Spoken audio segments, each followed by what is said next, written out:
In our recent 6-month geopolitical roundup, we discussed the beginnings of a potential Russian opposition campaign to accompany the widely anticipated Ukrainian counteroffensive. However, it has since expanded in scope and established an entrenched presence on the territory of the Russian Federation.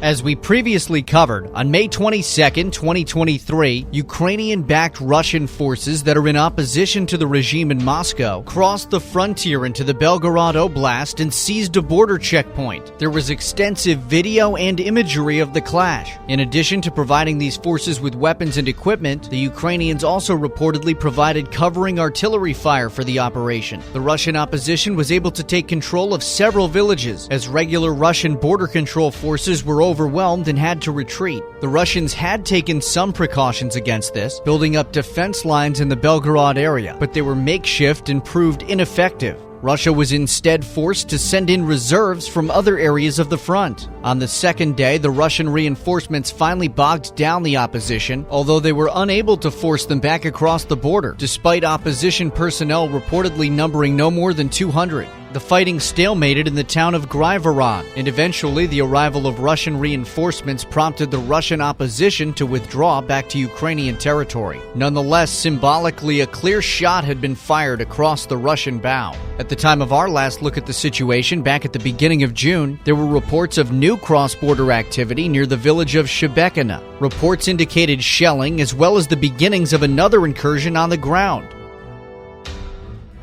Since then, Russian opposition forces have expanded their efforts. Still boasting no more than about 200 soldiers, the combined forces of the Russian Legion of Freedom and the Russian Volunteer Corps have taken over a full section of the border south and west of Shebekina. Fighting reportedly continues in and around the town itself. The Russian opposition forces have now held for over 2 weeks. Although they have not officially proclaimed their own alternative Russian government, the fact that they control any areas that are indisputably part of the Russian Federation is a major hit to the legitimacy of the Putin regime. Despite the rebels themselves having not proclaimed a government in the areas they control, Ukraine has been quick to jump on the opportunity for a propaganda win, with many Ukrainian media members jokingly declaring that the territory was part of a Belgorod People's Republic, in reference to Russia's habit of creating puppet republics on the territory of its geopolitical opponents. The fact that the Russians have not managed to push back the most recent rebel incursion is also a major point of embarrassment and vulnerability for the Russian armed forces and Sergei Shoigu. The defense minister has been locked in a power struggle and a public war of words with the Wagner Group and Yevgeny Prigozhin, with the latter repeatedly calling out Shoigu and his other generals for their inability to drive out the anti-regime rebels. What remains to be seen are the long-term consequences of this, and numerous questions remain unanswered.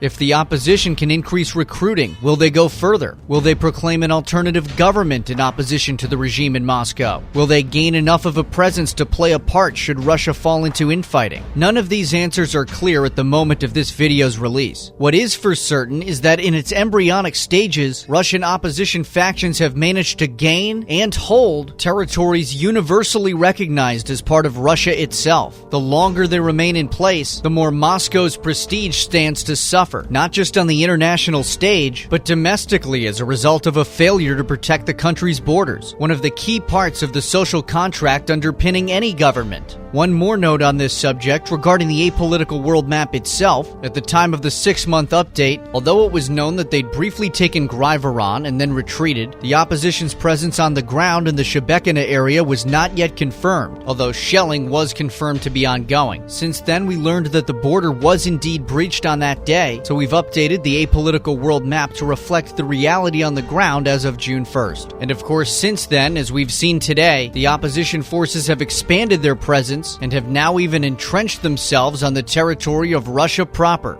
We will continue to follow this situation and its possible effects inside Russia, along with the main Ukrainian counterattack. For now, thank you so much for watching. If you like this video, make sure to leave a like and a comment. It really helps out with the algorithm. And for more content like this, please give the channel a subscribe and hit the bell button so you know when the next video is posted. Make sure you check out the project that forms the basis for these videos at apoliticalworldmap.org. And if you can, please sign up for our Patreon. You can choose a future video topic and you're helping to keep the videos coming. Thanks again for watching. I'm Alex. I am out.